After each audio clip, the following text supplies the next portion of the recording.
Many of the people living in, let's say, a gang neighborhood are hardworking, law-abiding people who are trying to build a better life for themselves and their families. Unfortunately, the power of the few bad apples is immense, especially under the threat of violence, intimidation, and social isolation. Like in the case of my young mother, when I was little, she sometimes tried to shield me from the ongoings around me. And I did have some positive influences, male influences around me, but it wasn't nearly enough to combat the communal negative influences. So mentorship, family structure, community relationships, or lack thereof are major contributing factors that lead people towards the path of gang life.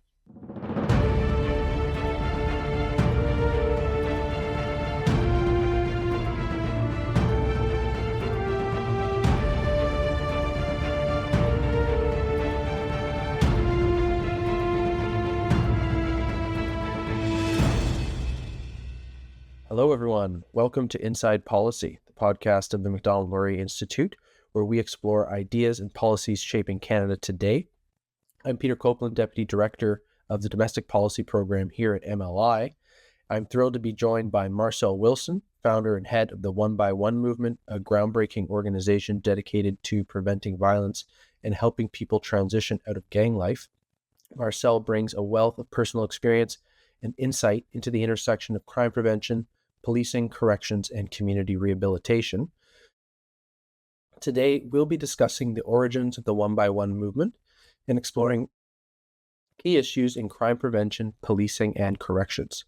We'll also dive into the critical role of mentoring, fostering positive community relationships, stable families, and the presence of positive role models and father figures in building healthy, resilient communities.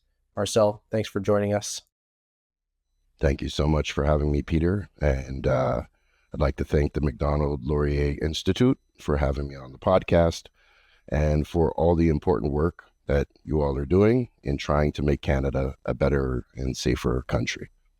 Well, that is great to hear, Marcell. Let's dive right in. So let's start with your personal story, both inspiring and eye-opening. Can you share with our listeners your journey and how it led to the founding of the One by One movement?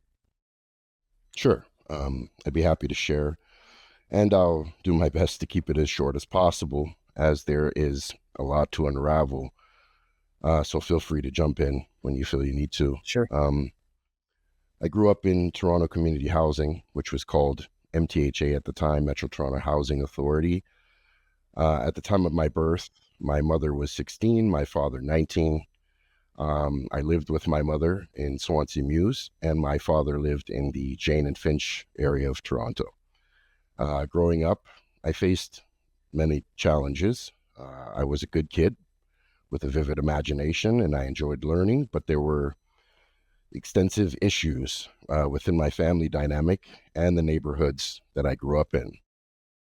For example, my parents being so young and both living below the poverty line presented challenges, and the neighborhoods I grew up in faced socio-economic challenges.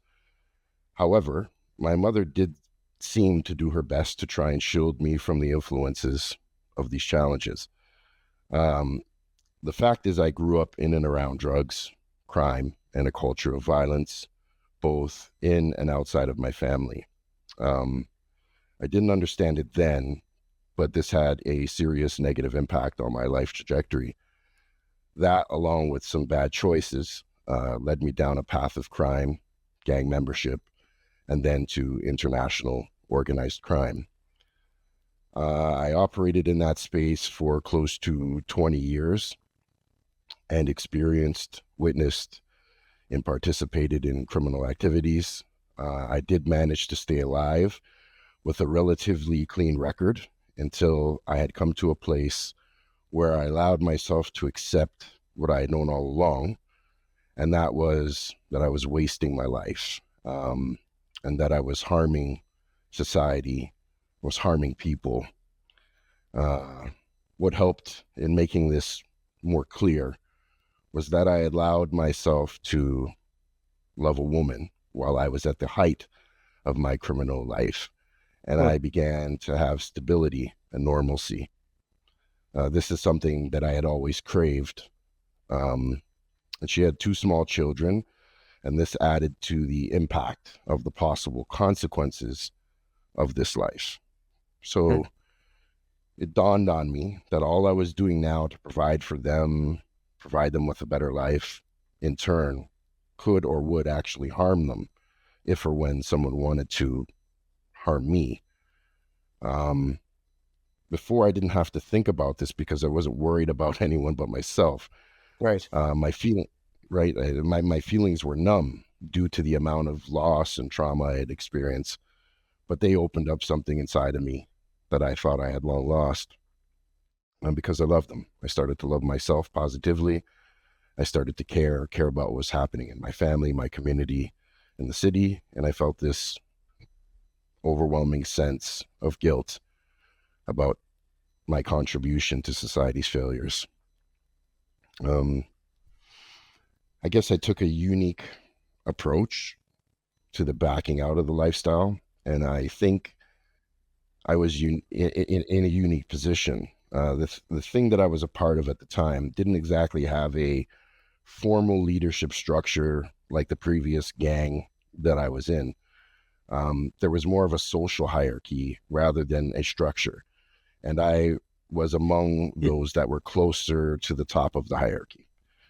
Hmm. So I simply started to slowly back away, which left room for others, my competitors and or peers, if you will.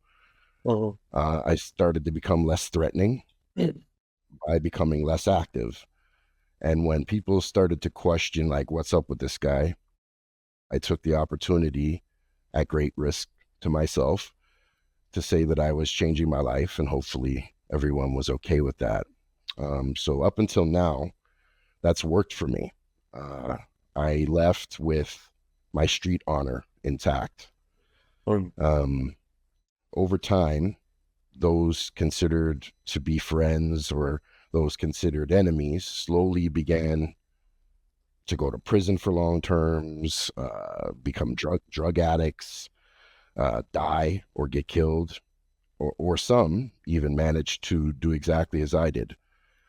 So very few gangsters and professional criminals from my time are still operating, especially thriving. Um, Right. after my girlfriend and I split up,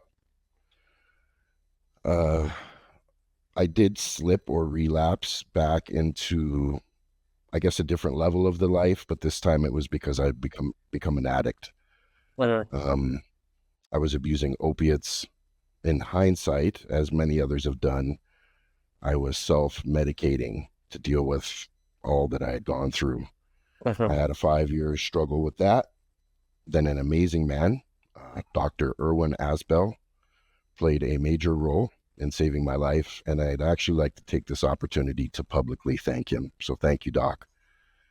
Um, I then began to develop this urge to maybe help counter the culture of crime and violence that stole my identity.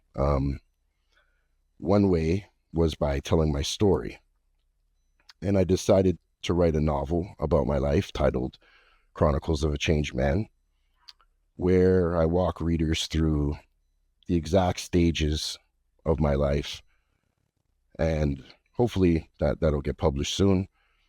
That led to an old friend reaching out who was working towards a PhD at the time. He is now he was teaching a class in a criminology course at a reputable university. He had asked me to come share my story on a number of occasions, and he used a chapter of my book in his curriculum.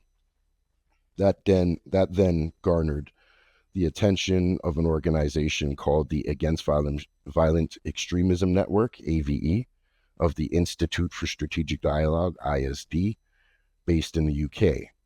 Um, this organization was the largest group of formers on the planet. So, former high profile extremists, terrorists, gang members, organized crime members, etc. And I worked for them for a while. I went through training both in Canada and the US, on how to articulate our lived experience and to counter violent extremism of different forms, and worked on projects for Google Ideas through this company. Yeah. Um, while working for them, I realized that not only do I now have access to these formers of various backgrounds, but I also have a plethora of old connections around the world that I can maybe reach in a positive way. All I would have to do is build it, make it real, make it successful, and some will come. So that's what I did, and the one by one movement concept was born. I then gathered a group of high profile formers and survivors of violence and crime in Toronto, Canada, and across the nation. We organized and chose a high risk community to run beta tests for proof of concept. Okay. So let me stop you there, Marcell. That's fascinating history and a good time to get into what you're doing now with One by One.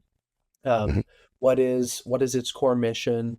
How does your work differ from traditional approaches to gang prevention and rehabilitation?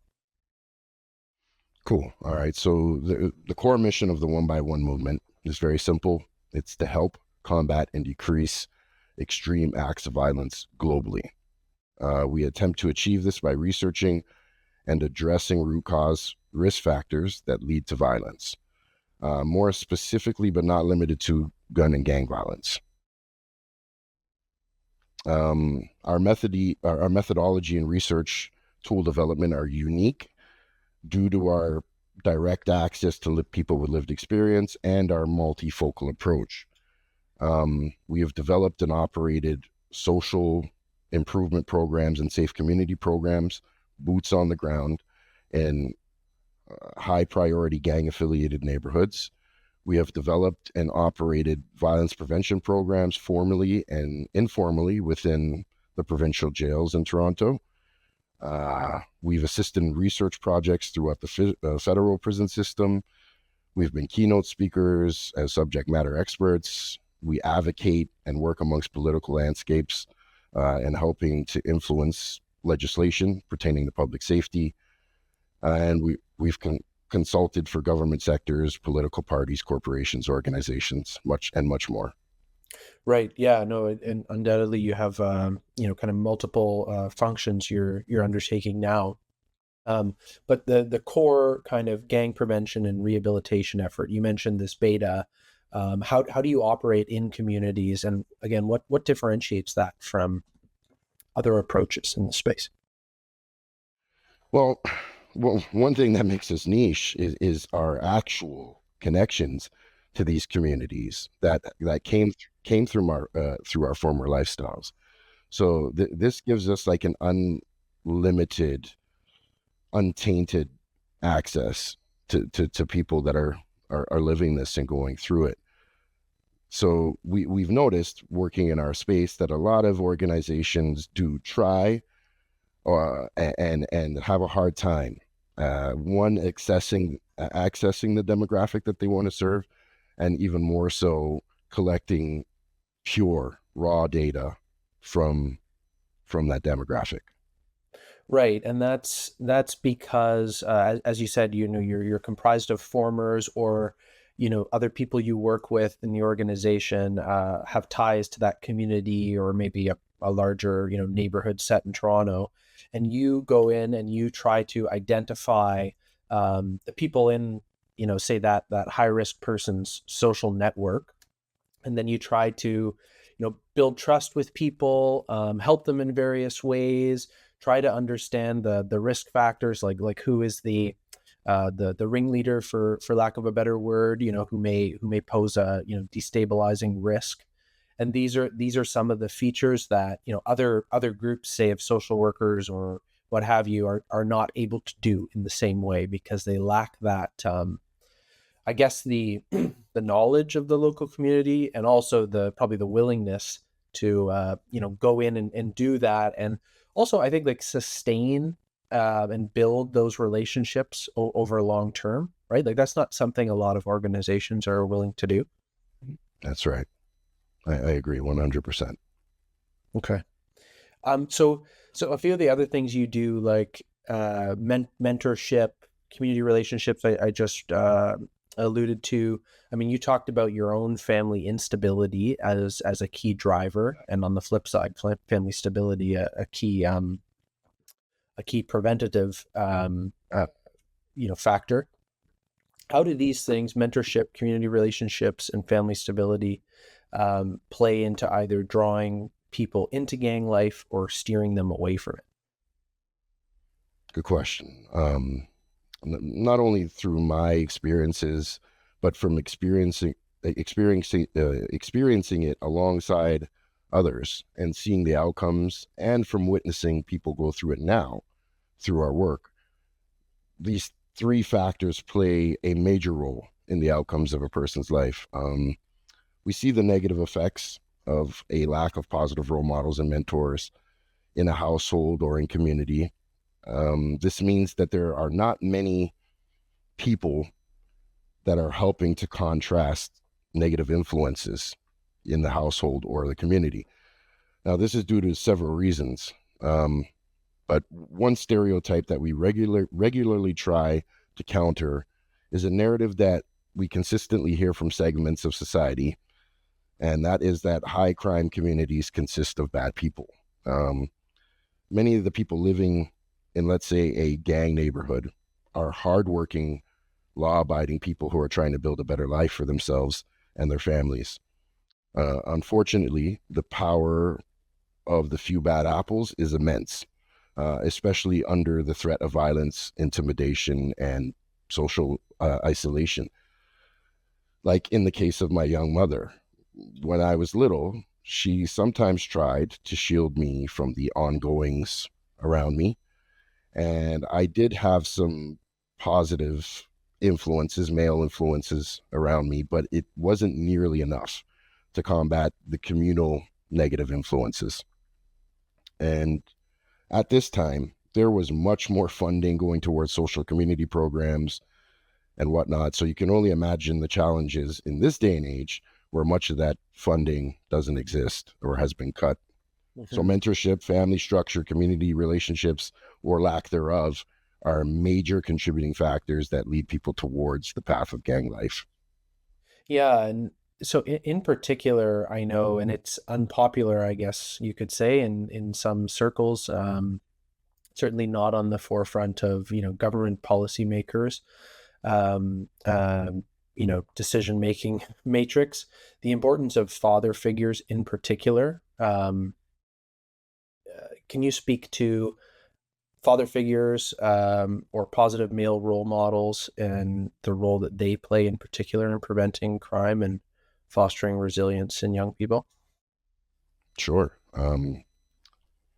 As many know, there's been data collected over time that addresses the question, and I mean the results speak for themselves. So I do have some stats. Now, though these are American stats, but I do believe that it's not far from what Canadians face, and this is according to the America First Policy Institute. Mm. So behavioral issues, 85% exhibiting behavioral disorders come from fatherless homes. Substance abuse. Children without fathers are 10 times more likely to abuse chemical substances, with 71% of all substance abusing children coming from fatherless homes. Mental health concerns. 63% of youth suicides are from fatherless homes. And these children are more prone to depression, anxiety, and social withdrawal. And lastly, criminal behavior. Individuals from father absent homes are 279% more likely to carry guns and deal drugs than peers living with their fathers. Now, I have firsthand seen the results of a lack of father figures and positive male role models in the home. And I believe that these statistics are spot on. Yeah, and it's interesting you say how in the States they have this data, but in Canada it's absent. So, and we're going to talk a little bit later on about some of the the figures and data collection that's in play in Canada, things like recidivism, lack of tracking outcomes adequately. So we'll save that, but those are fascinating figures that I think speak for themselves. I want to shift now to policing and community relations. The defund the police movement and Black Lives Matter in the States, they brought a lot of attention to the relationship between police and marginalized communities. From your perspective, what do these movements, maybe get right and get wrong about policing, their beliefs and their approach to seeking change in general? Okay, so as a person with my background, I found the whole defund the police movement and the organizations pushing this narrative very interesting because to me, it is simply common sense that a healthy and safe society absolutely needs the presence of law and its enforcement to sustain a healthy and safe society. If I look at it from the perspective of my old self, when I operated as a criminal, I would be all for defunding the police. It would make my job as a criminal that much easier if there were less police on the streets. That led me to the question, who are these organizations, such as Black Lives Matter, really speaking on behalf of? The reality of my experience working on the ground in communities with high BIPOC populations experiencing high poverty and crime, we have yet to encounter these organizations or witness any meaningful contributions from them aside from memorabilia. Where we do see them present is, of course, protesting, continuously acquiring much needed funds and receiving a whole lot of mainstream recognition. So, to put it frankly, we see way too many organizations that are just not doing the real work, but somehow have very loud voices. That being said, we have collected data through a survey a few years ago with BIPOC youth ages 13 to 18, I believe. I'm shooting from the hip here. In a well-known high-risk community that does have a violent gang that claims this community as its turf. And the results may be shocking for some. One of the questions we asked was something along the lines of, what do you feel needs to be done for the community to be more safe? Shockingly, most of the answers were suggestions of more of a police presence. I totally understand that these youth only spoke this openly to us because of our reputation and the trust that we have within the demographic, and that if the average person were to ask, or government institutions were to ask this group of youth the same question, they most likely wouldn't have gotten the same response or a response at all. And we are aware that this is due to societal pressures and or fear of being outcasted, labeled, or even physically harmed. Right. So basically, the demographic that these groups claim to be speaking on behalf of, most don't agree with this narrative. In reality, they want the complete opposite, and that has been our true experience. Wow. Yeah, shocking, but perhaps not unsurprising when you, as you say, look at who's behind the groups. It's often like a kind of activist intellectual class rather than people who are entrenched or coming from that background, what have you. So, Yes. but of course they do point to issues in the relationship between policing and certain communities. And I know you've done a lot of work and thinking about this. How can we foster more positive relationships between police and communities that may be hostile or distrustful of law enforcement? See, I think this is an easy one. A useful and practical solution To the divide between communities and law enforcement is through one, changing the us versus them narrative, and we believe this can be achieved through much more community interactive initiatives. Right. And two, this should be in partnership with and facilitated by local trusted organizations and community groups. Yeah, so you need to have that, not like an intermediary, maybe that's the wrong term, but you need to have people who, have the experience, who also have skin in the game and are invested in the community and knowledgeable about it, to bridge the gap. I think that makes a whole lot of sense. Yes. Let's shift now to another part of the justice system, corrections, rehabilitation, and programming. Um, what does the justice system tend to do in this space? What does it get right and wrong when it comes to programming and social services and supports for offenders on their path to rehabilitation? Okay, so another subject that has a lot to unravel, so I'll try to keep it as condensed as possible. Based on our experience and feedback that we've gotten from our clients, there are a number of issues pertaining to programming and social services. The most important insufficiency is a lack of rehabilitative services. There is just an overall lack of programming, period. There needs to be a wide range of significantly more programs currently available while a person is incarcerated. Adding to that, although we see there are some fantastic organizations that really do try. They try their best. They are grossly underfunded. Though they have good intentions, they cannot produce the desired results they aim for due to this lack of funding and or sustainability of funds. Some of the other issues are due to accessibility to the few existing programs while people are incarcerated. Right. For example, those who are held in maximum security units are arguably the people who need the most help when it comes to rehabilitation and reintegration.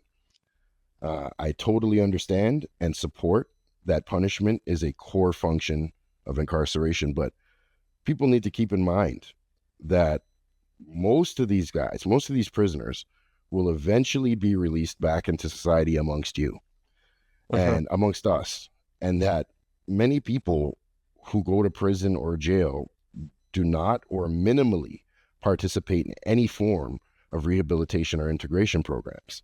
So this lends to the problem of the revolving door that we see time and time again.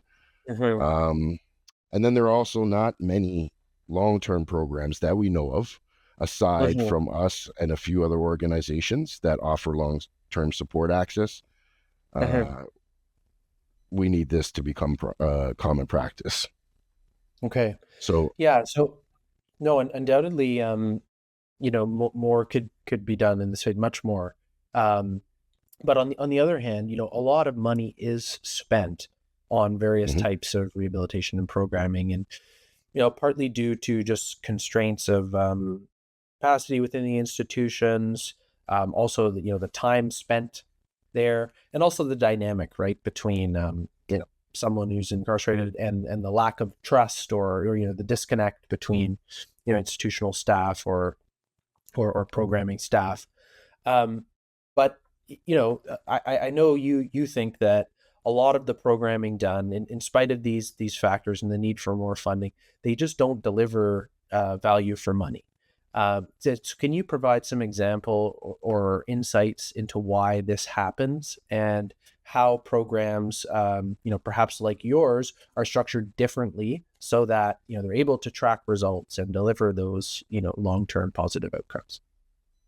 Another great question, because as I was going to say, there is this lack of funding, and we've pondered on this quite a bit. There might be a reason, and it might be due to the poor outcomes of all this money being spent. Therefore, why would we keep just throwing money at the problem when Right. things aren't working? But unfortunately, like many other sectors, for some, this has become more of an industry rather than a philanthropic job or work. Um, this is because we as a society have allowed this to happen. Um, from what we've seen, this can happen for a number of reasons. Mostly, we see good people attempting to do the work, but because of how challenging it is, some figureheads and administrators are simply burnt out and resort to bare minimums in order to carve out some semblance of a company or career. Mm. That's an ugly truth. We also see some organizations that have specialized skills in acquiring grants, and in all honesty, have no business applying for some of these grants and operating in this space.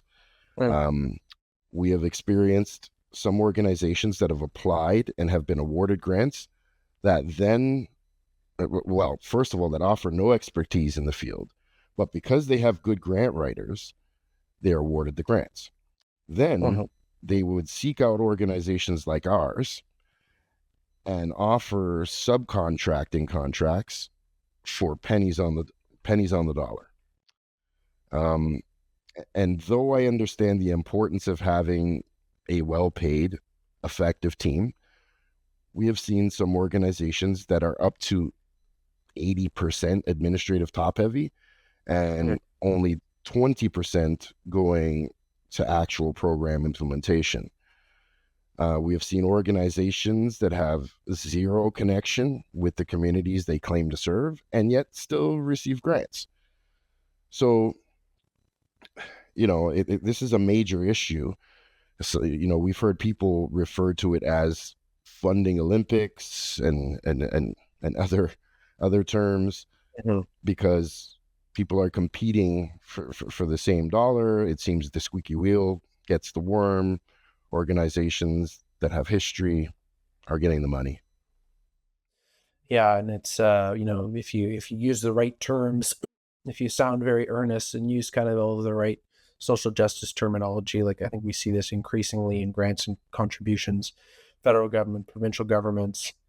If you can demonstrate your commitment to be a very fervent, kind of believer in the cause, but not necessarily demonstrate results, then maybe more likely to see the funding. But let's talk a little bit now about the data collection in this space and some of the definitions in play and our ability to track success. Because you did note, again, part of these are just structural due to the nature of it's hard to track people over time, especially when someone leaving conditions of incarceration. Probably the last thing they want is to be connected, to the government or an agency, unless of course that agency does things differently. um, but so a few questions on this. Recidivism, this is a measure of success, I guess, or a common metric to use in the justice system that refers to recontact. But you've highlighted before issues like the lack of a clear definition of recidivism, and then, as we were just discussing, insufficient data on program effectiveness. So how does this, how do these issues around data collection and performance measurement um, undermine, ability to improve outcomes? And how do you have any suggestions for improvements in this regard? Absolutely. Due to some of the things we just addressed, organizations, how they apply, how they're spending the money. I mean, it's then very difficult to track any long-term data. A lot of these organizations are, if they're collecting it at all or collecting it efficiently or what, they're holding on to it and not sharing it. Then there is no overall evaluation system that I'm aware of that the federal government uses, or uh, uh, different levels of government Uh-huh. that's effective as far as tracking best outcomes. Right. And obviously, collecting any long-term data, it's very difficult, and it's almost impossible to identify challenges without this data. And once these challenges arise, most people digress back into old habits, and they feel they have no support or tangible alternatives. That's not being tracked because there's no long-term programs tracking long-term data. Right. So there's no overall standard of data sharing conducive to identifying best practices that we know of, or proper evaluation methods of these programs that can then help to identify words or terms like recidivism. According to Ontario.ca, recidivism is defined in Ontario as a return to provincial correctional supervision on a new conviction within 2 years, or of completing either probation or parole or a conditional sentence, a provincial jail sentence of 6 months or more. But then you look at federal sites, according to justice.jc.ca, Research and Statistics Division, recidivism is the act of committing another crime or coming into conflict with the criminal justice system. So this narrow view overlooks vital aspects of an individual's fair chances at reintegration into society, like community involvement, employment, education, mental health status, or family life. While these are useful metrics, it doesn't paint the entire picture as to the possible successes and failures as to why a person was or was not able to successfully reintegrate. We need a national definitive standard definition of recidivism based on both qualitative and quantitative data, and only then can we have a true meaning and begin to combat it effectively. Okay. So that's a good first step there, and I do know there are working groups trying to address this, but can't come soon enough. Let's shift now. I think you make great points about why it is so difficult to track long-term effectiveness, and I think, like in other areas of social science, even in these data poor environments, it's sometimes best to look to exemplars. So particular sets of factors that lead to an identifiable success, because that way you can just identify what works and then try to replicate that or replicate features thereof. So Agreed. I know this informs how you go about your programming in rehabilitation. Can you speak to aspects, the key factors that you or other organizations that you see doing really good work in this space have in play that are responsible for the successes that you see? And then also, how do you track long-term or maybe medium-term data on people that come through your program? Perfect. Of course, they say to properly address or fix a problem, you first have to identify what that problem is. One of the major problems that we're having across the board is simply identifying what the problems are. We hear a lot of catchphrases such as recidivism or intervention or prevention, and they seem to have this wide range of meanings. But when we see people that have some success, or the successes we have, is that we've used our expertise to come up with definitive definitions. For example, we have a gang classification tool to properly identify and classify a person as a gang member or not, where you look at the current models, federal, provincial, whatever, province to province, they have different definitions of what a gang member is. So if a guy is a gang member in Toronto and he simply crosses the provincial border, over to Winnipeg, he could be classified differently. So again, coming up with a standard definition is absolutely necessary when it comes to intervention and prevention. Early intervention, like what's worked with us. Early intervention along with prevention initiatives are the most important components for long-term solutions in reducing criminal behavior. Again, these are terms that are kind of thrown around.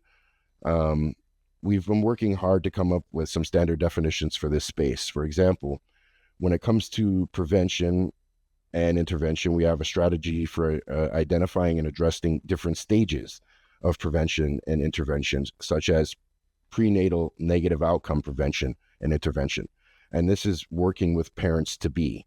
Let's say, they're a group of parents that will be raising children in a marginalized community due to financial constraints. We're willing to come in and help guide and assist any way we can with this particular program. Then there's early childhood violence prevention and intervention. This is at the daycare age, and we are advocating for getting these kind of programs partnered with, entrenched in that stage of life. And then we have child violence prevention and intervention. We would like to be in schools from kindergarten to grade 8.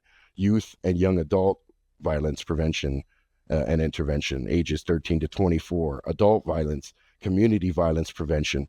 And all these programs are specific to the needs of each demographic. And as far as data collection goes, again, it goes back to our connection with the communities that we serve and the trust that they have in us. Mm-hmm. Historically and traditionally, the way that data is collected by sociologists, criminologists, academic institutions is through, they come up with a research project. They have lead investigators. The legwork is, kind of handed down to students, and they are responsible for collecting the data. So let's say we're talking about researching gangs. How do they have access? And even if they have the access, who are they interviewing and how are they interviewing them? Who designed the research tools? How do you know you're asking the right questions? Because the way we look at it is we're the experts in this particular field, people who have lived it, gone through it at all levels. Right. So we believe that we collect some pretty good data because of this trust. They speak more openly with us, and because we're not confined by ethics boards and all these things, we can dig a little deeper than academic institutions can. Okay, fascinating. So a couple more questions now for you, Marcell. We spoke earlier on about some of the key factors that, when absent, are key criminogenic risk factors, and then when present, deter people or prevent contact with the justice system. How does One by One integrate those things like mentorship, family engagement, information, stability, and community building into your programming? And what lessons can policymakers or other organizations learn from your approach? So this is something we've been screaming from the mountaintops from our inception. This work cannot effectively be done. None of those things can be integrated or carried out without one simple thing, and that is getting boots on the ground, being present in the communities, actually caring about the situations, learning to identify them, having the patience, having the courage to go in and face the challenges alongside the people that you're serving. So, I think the thing that makes this the most effective is that we're present, we're there. You go into some of these communities where people are fearful to work or they're doing the bare minimums. One by One movement is there, and we have representatives in those communities. And then what we do is the same thing that these previous organizations did for me. We go in and we educate them and we teach them how to operate in your space, Peter, right? How to articulate, teach them about legislation, teach them about policies and procedures that directly affect them. We then empower them, and then we foster them into community leaders, and they become one by one representatives within their communities, within their jails, within their prisons, within their schools, whatever it may be. Yeah, and what I'm getting from your answer there is the importance of, for lack of a better word, having skin in the game and having a real interest, and how, from the bureaucratic level or the ivory tower level, when you're designing policy, it's very distant and technocratic even, and the idea that you can kind of just like create a program and then send people out to deliver the interventions like doses or something. That just doesn't work, because you need to, as you say, work with people who really know the situation and really care about the work that they're doing. Like mentorship, it's something that can't. It's almost like doing it according to a rigorous checklist and set of rules and policies and procedures that you would have in a really institutionalized, formalized bureaucratic government program. It almost like detracts from your ability to be a good mentor, right? Or to build those Absolutely. community relationships and bonds and ties, which really involve, you getting your hands dirty, right? Like it's not quite like the 9 to 5 thing. And so I think that's really, really insightful, what you shared there. Final question, a big Mhm. one. What changes would you like to see in Canada's approach to crime prevention, policing, and rehabilitation to create safer communities and better outcomes for people? Yeah, that's a big one. I mean, I guess the first one would be inclusion. Traditionally we've taken a heavy on the law enforcement approach to dealing with the issue, which is absolutely needed, but it's more of a reactive effort. They're Right. there to react to crime. We really need to focus in on preventative measures. That being said, evaluation of current programs has to be taken very seriously. We then have to collect the data, analyze it, formulate best practices, and then have those shared. Funding models, one by one, does not believe in the not-for-profit way of doing things. We don't think it can't be effective. It's just not our way.